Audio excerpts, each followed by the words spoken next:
Foi assim que se matou muita gente em São Paulo. Foi assim que 100 e tantos comunistas foram assassinados, não só em São Paulo, mas por agentes da repressão, no Rio Grande do Sul, no Paraná, em Minas Gerais e em todos os lugares do país. Então, a situação começou a ficar complicada, porque o Geisel achou que não dava para continuar nisso. Mas, do outro lado, eles tentaram o golpe com o general Silvio Frota, que chegou a criar uma situação de fato em Brasília ao recusar-se a ser demitido. Mas o Geisel conseguiu demiti-lo, conseguiu colocá-lo para fora. E há aí até um fato muito curioso, porque quando o Geisel antes mandou que o Silvio Frota demitisse o general Edinardo Melo, o general Silvio Frota disse assim: não será melhor ouvir o sistema primeiro? Ele se referia ao sistema militar. Ao que Geisel respondeu com muita propriedade: o único sistema que eu conheço é o sistema métrico decimal. O sistema métrico decimal não fala. Bom, aí com o Tancredo e com o Geisel já achando que tinha que abrir um pouco, o Geisel o que faz? O Geisel põe no seu lugar o general Figueiredo, e o Figueiredo estava realmente disposto a aliviar um pouco as coisas. Mas ele achava, o Figueiredo achava que era com o Golbery, que era possível eles continuarem no poder mediante um civil que eles escolhessem. E é aí que se enganaram.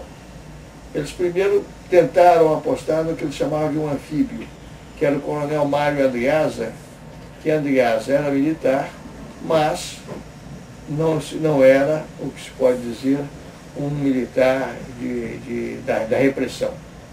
Então eles tentaram primeiro com o Andreasa, e falhando o Andreasa, eles tentaram com o Maluf. É preciso levar em conta que o povo brasileiro não aceitou o golpe militar.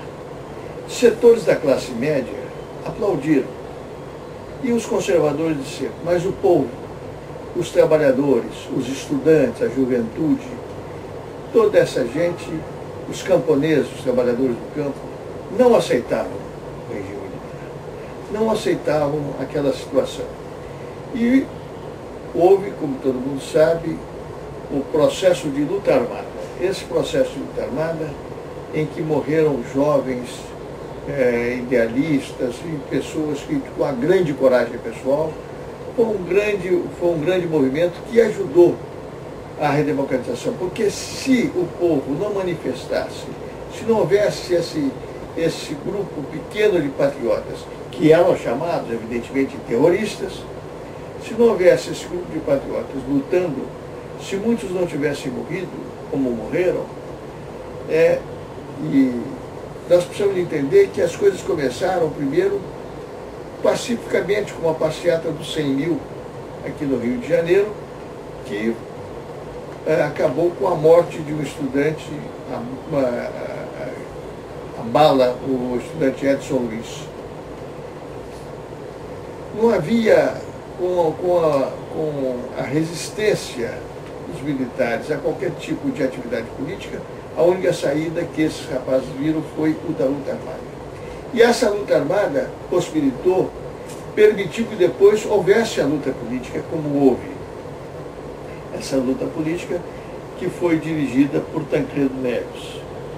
Então, é preciso entender que esses rapazes tiveram atos de extrema coragem, como foi o rapto do embaixador norte-americano aqui no Rio de Janeiro, feito por um grupo pequeno de estudantes, entre os quais se destacou o hoje grande jornalista Franklin Martins da TV Globo. Foi ele realmente quem redigiu o manifesto ao povo, explicando as coisas e fazendo as exigências ao governo militar, e foi ele quem, na realidade, golpeou o embaixador Dalbrick para poder subjugá-lo no processo de sequestro. Então, essa resistência foi uma resistência de todo o povo, foi a resistência dos estudantes, Foi resistência também nos meios militares, com o caso do Carlos da Marca, que todo mundo conhece. Foi resistência de militares, foi resistência de estudantes, foi resistência de intelectuais, sobretudo no teatro, no teatro, até mesmo na televisão, quando houve alguma possibilidade, como é o caso de O Bem Amado, a novela de Dias Gomes. Então, houve vários tipos, todo mundo que pôde resistiu ao que estava ocorrendo.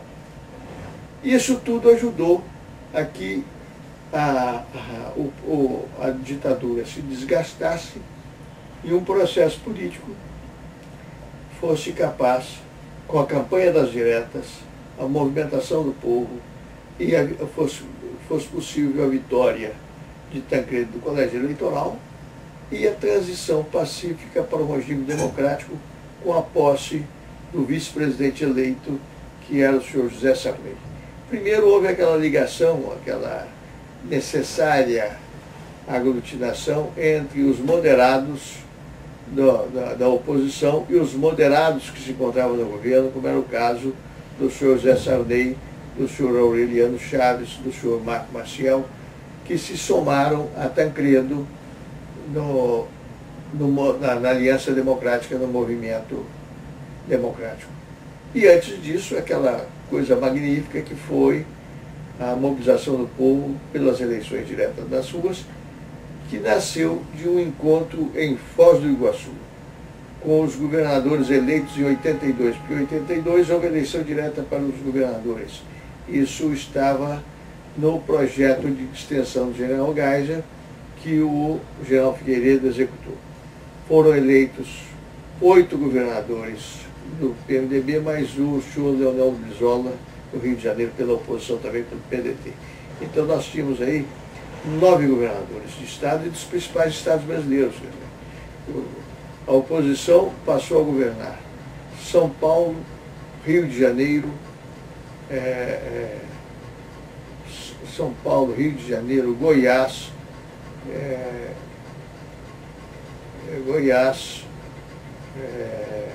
Minas Gerais, com Tancredo, Espírito Santo, com Gerson Camata, Amazonas, com o senhor Gilberto Mestrinho, Pará, com o senhor, meu Deus, Jarbas Barbalho.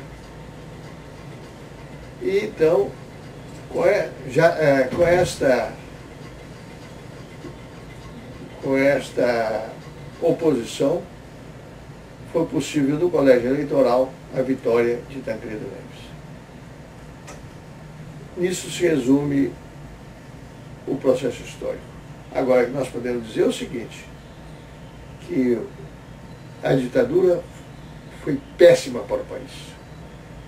Foi violenta, foi truculenta, a censura não deixava que aparecessem as coisas. Hoje se diz que hoje tem muita violência no país. Havia tanto ou mais violência, não só a violência nas ruas, como a violência oficial, só que havia censura. Os jornais não podiam publicar nada. Os jornais não sequer podiam publicar que havia um surto de meningite no país, e ao não revelar isso, muitas crianças morreram por falta de informação dos pais, porque isso foi proibido essa divulgação pela censura do governo militar. Então, o governo, não há razão nenhuma para se ter saudades do governo militar. Há razão parlamentar que tenha durado tanto tempo essa intervenção. Há razão parlamentar que tenha havido essa intervenção e que o Brasil não tenha podido seguir o curso natural histórico com o prosseguimento do projeto nacional de desenvolvimento com democracia, com liberdade, que era o projeto de Getúlio e, posteriormente, do senhor Juscelino Kubitschek e João Goulart.